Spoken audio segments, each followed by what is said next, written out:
기도합니다. 아멘. 몇 년 전인데요. 이제 이집트 애굽 한인교회에서 시내산을 간 적이 있습니다. 시내산을 갔는데 이제 가던 중에 시나이 반도 중간쯤에서 차가 멈췄습니다. 왜냐하면 이제 휴게실 가려고요. 근데 휴게실이 따로 있지 않고요. 양쪽에는 광야고 중간 도로에 차를 세우면 왼쪽은 여자 성도님들 휴게실이고요. 오른쪽은 남자 성도님들 휴게실입니다. 뭐 그냥 아무것도 없이 사막이에요, 사막. 잠깐 쉴 사람 좀 쉬고 볼일 볼 사람 좀 보고 이제 그렇게 해서 잠깐 차를 멈췄습니다. 근데 저도 내려서 좀 광야 안으로 걸어 들어가는데 문득 무엇인가가 실컷 눈에 띄었습니다. 이상하다, 이게 뭐지 하고는 둘러보았더니 어떤 작은 덤불 같은 것이 있었는데 제가 가까이 가서 살펴보니까 우리나라 철쭉 같은 나무였습니다. 진달래 같은 나무였는데 바짝 말라서 죽은 것 같은 작은 덤불 같은 철쭉나무 같은 진달래 나무 같은 그런 덤불이 있었는데, 그런데 거기를 유심히 보니까 아주 희미한 분홍색 꽃이 피었더라고요. 잎이 전혀 없고요. 완전히 다 말라 비틀어 죽은 것 같은 그런 상황 가운데서도 그러나 거의 눈에 띄지 않는 분홍색 꽃이 있었습니다. 분명히 꽃은 꽃이었습니다. 굉장히 신기했어요.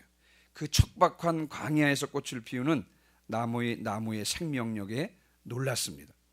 거의 죽은 것처럼 보였지만 살아있는 것이 분명했습니다. 꽃이 너무도 아름다워 보였습니다. 이런 사막의 기후를 견뎌내고 꽃을 피우려는 나무의 애씀에 마음이 뭉클했습니다. 모든 살아있는 것들은 무엇인가를 견뎌내면서 살아가고 있습니다. 다 나름대로 힘들게 견디면서 생존하는, 비바람, 추위, 온갖 풍상을 견디면서 살아갑니다. 여러분, 광야 같은 인생을 살아가고 있는 우리들에게 필요한 것은 바로 견딤의 은혜입니다. 한번 여러분 따라해 보시기 바랍니다. 견딤의 은혜. 다시요. 견딤의 은혜. 견딜 수 있는 힘을 공급받는 것이 필요한 것입니다. 왜냐하면 견뎌내는 사람만이 가나안 땅에 들어갈 수 있기 때문에 그렇습니다. 오늘은 광야에서 억척스럽게 살아남는 시띠나무에 대해서 이야기를 나누면서 견딤의 은혜에 대하여 말씀드리려고 합니다. 자, 오늘 읽은 본문 25장 10절이죠. 25장 10절을 보시면 이제 증거계를 만들라고 하는 하나님의 말씀이 나오고 있습니다. 우리 25장 10절을 다시 한번 보겠습니다. 출애굽기 25장 10절.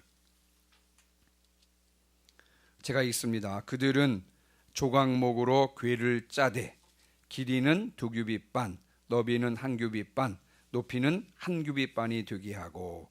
자, 25장부터 하나님께서 성막을 만들라고 하시면서 제일 먼저 증거계, 법계를 만들라고 하는 내용이 나옵니다. 하나님께서 이스라엘 백성들을 출애굽시킨 후에 홍해 바다를 건너게 하시고는 어디로 안내하셨냐 하면 시내산으로 안내하셨습니다. 시내산에서 두 가지를 주시는데, 하나는 십계명 두 돌판을 주시고요, 또 하나는 성막을 만들라고 하셨습니다. 십계명을 주신 이유는 무엇입니까? 십계명을 통해서 죄를 깨닫게 하는 것입니다.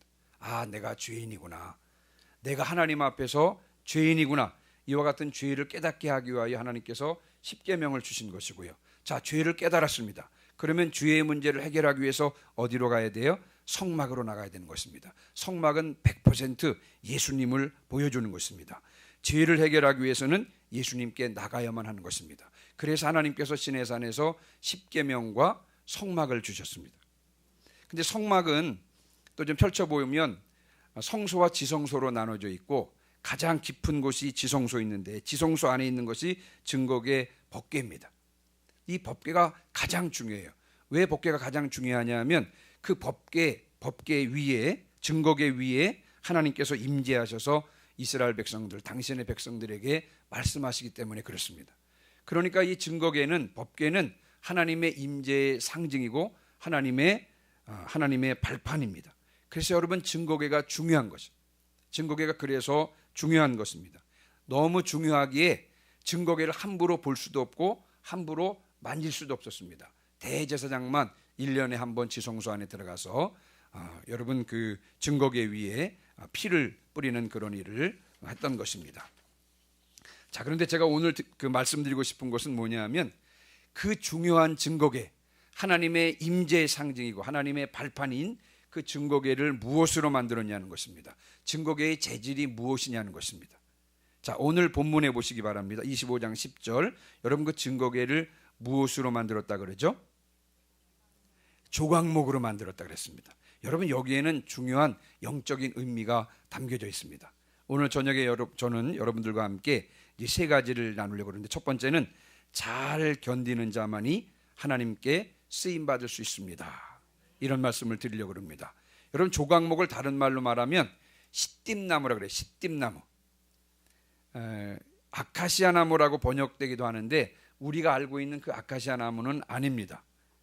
우리가 알고 있는 아카시아 나무는 달라요. 여러분 그 사막을 가다 보면 광야를 지나가다 보면 심심치 않게 볼 수 있는 나무가 이 나무입니다. 한번 여러분 보여드릴게요. 한번 보실까요?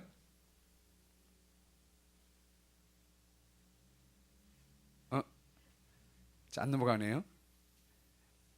자, 여러분 그 사막을 지나가다 보면 다른 나무는 볼 수가 없습니다. 이 나무만 보여요. 이 나무만. 유일하게 광야 사막에서 살아남는 나무가 바로 이 시띠나무입니다. 여러분 이스라엘 백성들은 이 나무를 신성한 나무라 그래서 이 나무로 절대로 가구를 만들지 않습니다. 여러분 저기를 보세요. 아주 멋진 풍경이죠. 위에는 푸른 하늘이 있고 사막이 펼쳐져 있는데, 광야가 펼쳐져 있는데 그 위에 유일하게 덩그러니 남아있는 나무 있죠. 여러분 저 나무가 시띠나무죠. 그다음 저것입니다. 유일하게 볼 수 있는 나무입니다. 사막과 광야를 가다 보면 유일하게 볼 수 있는 저 나무가 시띠나무인데, 이스라엘 백성들은 이 나무를 신성한 나무라 그래서 이 나무로는 절대로 가구를 만들지 않습니다. 왜요? 하나님께서 임재하시는 법궤를 만드는 나무고, 또 그 외에도 성막 안에 떡상이나 채, 널판, 분향단 등 여러분 그 중요한 성막의 중요한 성물을 이 나무로 만들었기 때문에 이스라엘 백성들은 이 나무로 다른 가구를 만들지 않습니다. 그러나 사실 이 시띠나무를 자세히 들여다보면, 여러분 가까이 가서 자세히 들여다보면 실망할 수밖에 없습니다. 왜냐하면 여러분 겉으로 보기에는 멋있잖아요. 그럼 가까이 가서 보시면요 정말 볼품이 없습니다. 꼿꼿하게 솟은 나무는 거의 없습니다. 가지들은 다 비틀어져 있고요. 나무 껍질은 두텁고 거칠고 그리고 단단한 옹이들이 참 많습니다. 그래서 목재로는 결코 사용할 수 없는 나무가 바로 이 시띠나무예요. 꽃도 피긴 핍니다. 작고 하얀 꽃을 피우긴 하지만 열매도 맺지 못합니다. 그리고 가시도 많아요. 그런데 놀라운 것은 이 볼품없는 시띠나무로 하나님의 임재의 상징인 법궤를 만들었다는 것입니다. 자, 그러면 제가 이 저녁에 여러분에게 문제를 내겠습니다. 여러분 하나님께서는 왜 이 볼품없는 나무를 가지고 법궤를 만들라고 하셨을까요? 왜 그랬을까요? 여러분 이유는 간단합니다. 왜요? 광야에는 이 나무밖에 없습니다. 여러분 광야는 이 나무밖에 없습니다. 다른 나무는 자라지 못해요. 다른 나무는 척박한 광야에서 견딜 수가 없습니다.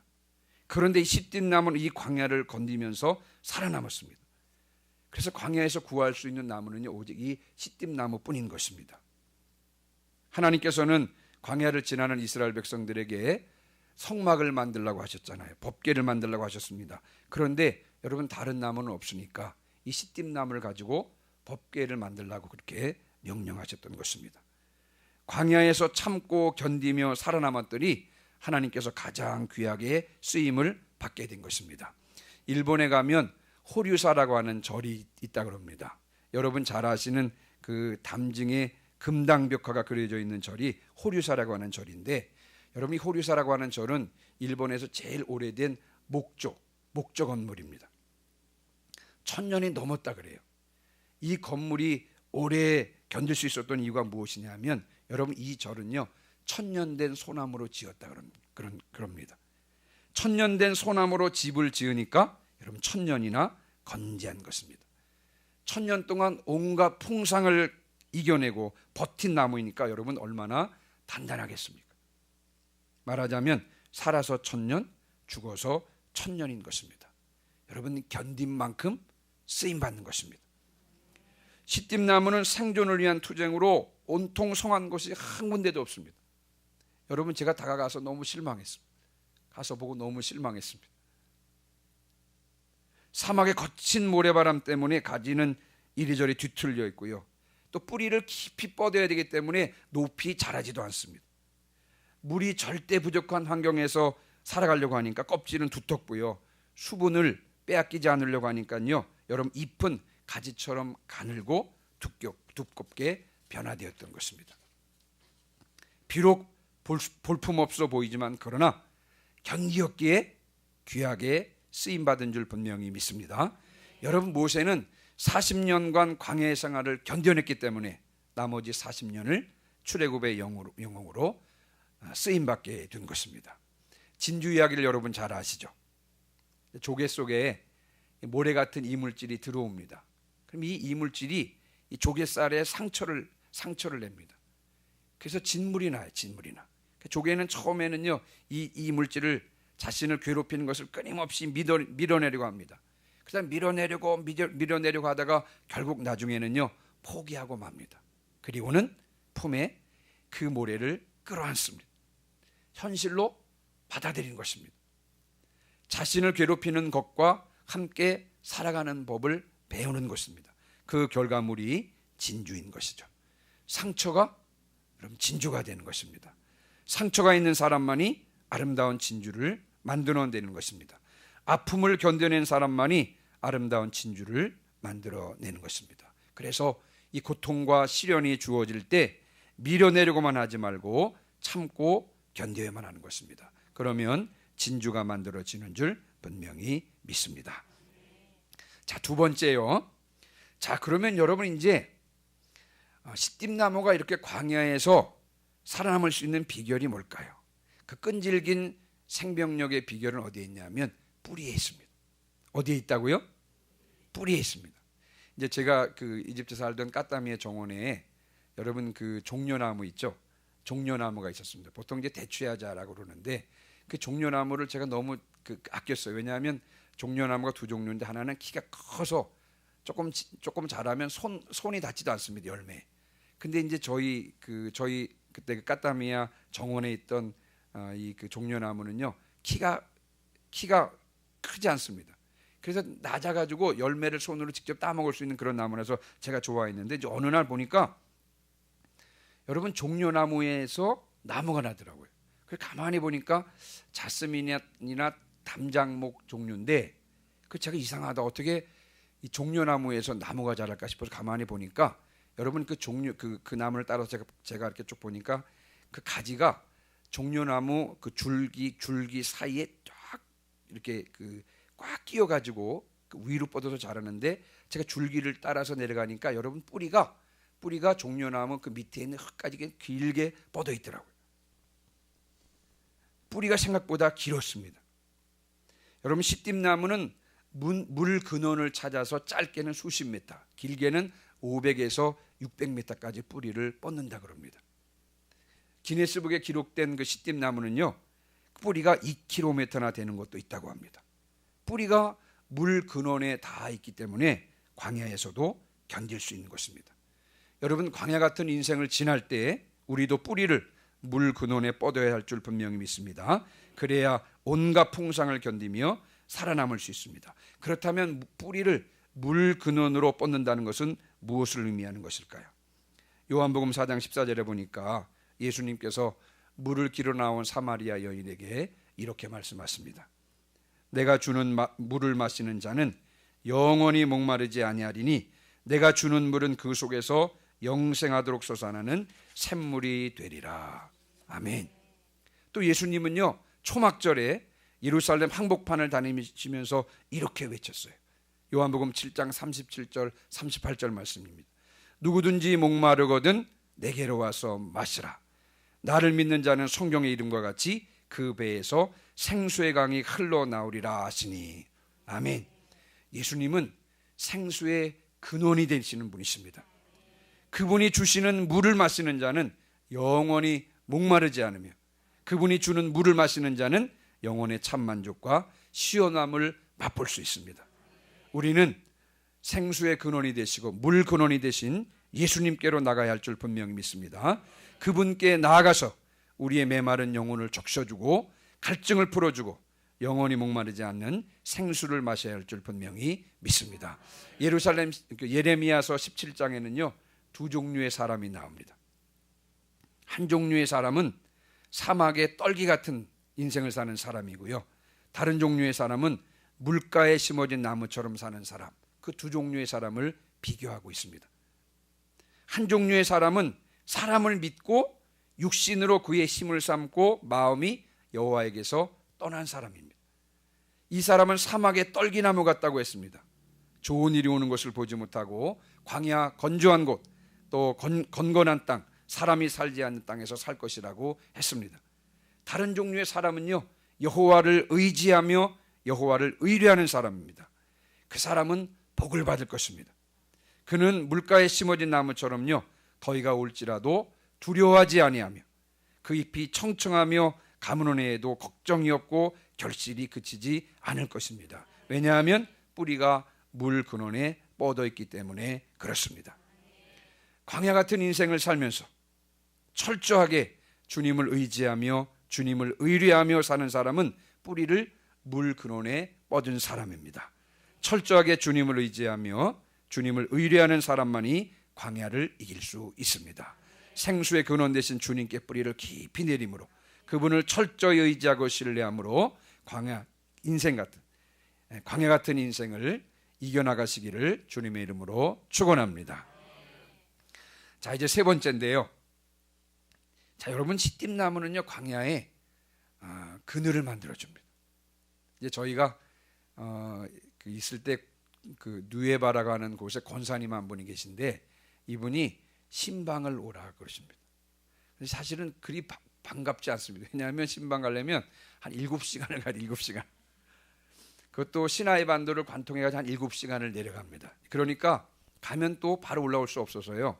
이제 그분이 호텔이래야 그냥 그 모텔이 바닷가 모텔 하나 잡아주면 예배를 드리고 식사를 하고는요 가족들이 거기서 하룻밤 자고 또 그 다음날 아침에 일찍 올라와야 됩니다. 그러면 이제 누에바까지 그 권사님 댁에 신방 가려면 1년에 한 번 혹은 2번 정도, 보통은 한 번 정도 가고요, 어떤 때는 더 요청할 때가 있으면 2번 정도 이제 내려가는데, 그 누에바를 가려면 한 6시간 7시간을 가야 되니까 준비를 철저히 해갑니다.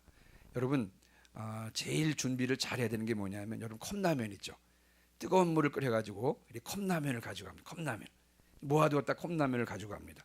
이제 그러면 이제 시내에서 한 중간을 이렇게 가다 보면 이제 한 중간 정도쯤에 어느 곳에 가면 이 계곡 아래로 내려갈 수 있는 길이 있고 그 아래에 시띠나무가 있습니다. 시띠나무가 몇 그루가 심겨져 있어요. 그럼 여러분 다른 곳에서는 그늘을 발견할 수가 없는데 그 시띠나무 아래에만 우리가 그늘을 찾을 수가 있습니다. 그래서 차를 그 계곡 아래로 내려가서 시띠나무가 만들어진 그늘 밑에서 여러분 컵라면을 먹었던 그런 기억이 납니다. 시띠나무는 물을 얻기 위해서 뿌리를 수백 미터 뻗어내립니다. 아까도 말씀을 드렸죠. 어떤 긴 거는 한 2km 정도 뻗는다 그래요. 제가 이 사실이 믿어지지가 않아가지고 설마 시띠나무가 2km나 뿌리를 뻗는다고? 그래서 제가 막 자료를 찾아보니까 정말 그렇긴 하더라고요. 근데 여러분, 시띠나무는 어렵게 물을 넣고 그래서 광야에서 살아남을 수 있습니다. 그런데 이 광야에서 살아남은 시띠나무는요 나그네들에게 그늘을 제공해 줍니다. 다른 사막의 생물들에게 그늘을 제공해 줍니다. 여러분, 이것이 시띠나무의 아름다움입니다. 비록 물을 얻기 위하여 많은 것을 감내하지만 그 결과로 다른 존재들을 유익하게 하는 것입니다. 여러분, 어거지로 다른 존재들을 위해서 애쓰는 것이 아니에요. 내가 다른 존재를 유익하게 해야 되겠다, 다른 사람들을 유익하게 해야 되겠다, 다른 생명체들을 유익하게 해야 되겠다라고 애쓰는 것은 아닙니다. 자신이 스스로 살려고 하는 것뿐인데 그 존재 자체가 다른 존재들에게 유익이 되는 것입니다. 마치 뭐와 같냐면요, 시띠나무의 삶은 나비와 같은 삶입니다. 나비는 매일같이 자신이 꿀을 먹으려고 이 꽃에서 저 꽃으로 옮겨 달리는 것입니다. 꽃에게 유익을 주려는 목적이 있는 것이 아니라 단순히 자기가 살려고 이곳에서 저곳으로 옮겨 다니기만 할 뿐인데, 그런데 나비발에 묻은 나비발에 묻은 꽃가루가 여러분 꽃들에게 생명을 주고 열매를 주는 것입니다. 그런데 결국 자신을 위한 그 삶이 여러분 나비들에게는요, 꽃들에게는 희망을 주는 것입니다. 나비는 단순히 움직여 꿀을 얻기 위해서 움직여 다니지만 결국은 그로 말미암아 꽃들에게는 희망이 되는 것입니다. 자연스럽게 저절로 이루어지는 역사입니다. 여러분, 광야에는 꼭 그늘이 필요합니다. 우리가 사는 인생에도 꼭 그늘이 필요합니다. 여러분, 요나를 한번 보십시오. 자신에게 그늘을 만들어줬던 박넝쿨을요, 하나님께서 보낸 벌레가 갉아먹자 하나님 앞에 짜증을 냈습니다. 짜증을 내면서 뭐라 그랬냐면요, 하나님 차라리 죽여주십시오 그랬어요. 여러분, 그 읽으면서 처음에는 참 이해가 안 됐습니다. 아니, 박넝쿨 하나 죽었다 그래서 하나님께 짜증을 내면서 차라리 죽여달라고 아우성이야? 근데 여러분, 사막의 더위 때문에 그랬습니다. 요나서 4장 8절에 보면 해가 뜰 때에 하나님이 뜨거운 동풍을 예비하셨고 해는 요나의 머리에 쪼임에 요나가 혼미하여 스스로 죽기를 구하여 이르되, 더위로 요나는 혼미해졌다고 했습니다. 차라리 죽는 것이 나을 정도로 그 더위가 참을 수 없을 정도였다는 것입니다. 그래서 여러분, 무엇이 필요합니까? 그늘이 필요합니다. 그래서 그늘로 피해야 하는 것입니다. 아브라함은 부엘세바라고 하는 사막 도시에 살 때 에셀나무를 심고 거기서 여호와의 이름을 불렀다고 창세기 21장 33절에 기록하고 있습니다. 여러분, 아브라함이 부엘세바에서 에셀나무를 심은 이유가 무엇 때문이겠습니까? 여러분, 부엘세바는 광야입니다. 광야. 아주 더운 지역이에요. 여러분, 그늘이 없습니다. 그늘이 없는 그 지역이에요. 아브라함은 그곳에서 에셀나무를 심었습니다. 에셀나무가 그늘을 만들어주는 것입니다. 시원한 그늘이 있으니까 지나가던 사람들이 들러서 쉬었다 갈 수가 있고요. 그리고 에셀나무 그늘 아래 쉰 나그네들에게 아브라함은 영원한 하나님을 전했던 것을 우리가 창세기 21장에서 볼 수가 있는 것입니다. 지나가던 나그네를 대접하고 그러다 부지불식간에 천사를 대접했던 사람이 누구냐? 바로 아브라함인 것입니다. 그늘이 되는 삶, 그늘을 만드는 삶, 얼마나 멋지고 복된 삶인지 모릅니다. 여러분, 시띠나무는 겉보기에는 볼품없지만 이런 의미에서 너무나 아름다운 삶의 모습을 보여주고 있습니다. 이제 말씀을 마무리하고 마치려고 합니다. 여러분, 우리도 광야 같은 인생에서 잘 참고 견뎌내야 하는 줄 분명히 믿습니다. 잘 참고 견디면 하나님께서 귀히 쓰실 것입니다. 광야에서는요, 살아남기만 해도 성공하는 것입니다. 잘 참고 견디는 자만이 광야를 무사히 통과해서 가나안 땅에 들어갈 수 있을 것입니다. 그런데 우리가 잘 참고 견디기 위해서는요, 우리의 뿌리를 뻗어야 되는 것입니다. 누구에게 그 뿌리를 뻗어야 됩니까? 물 근원 대신 주님께 뿌리를 내려야 하는 것입니다. 그분을 의지하고 그분을 의뢰해야 하는 것입니다. 그래야만 인생의 온갖 풍상을 견딜 수 있는 것입니다. 주님께 뿌리를 내리는 것이 때때로 가지를 뒤틀리게 하고, 주님께 뿌리를 내리는 것이 때때로 키가 자라지 못하게 하는 등 대가를 감수한다 할지라도 이 일은 포기해서는 안 되는 일인 것입니다. 그렇게 해야만 하는 것입니다. 그렇지 않으면 광야 같은 인생을 견딜 수 없을 것입니다. 우리가 철저하게 주님을 의지하면서 우리가 철저하게 주님을 의지하면 주님께서 우리를 사용하실 것입니다. 광야의 나그네들에게 시원함과 쉼을 제공하는 그런 그늘이 되시기를 주님의 이름으로 축원합니다. 그늘 같은 존재가 되시기를 주님의 이름으로 축원합니다. 아멘. 우리 이 시간에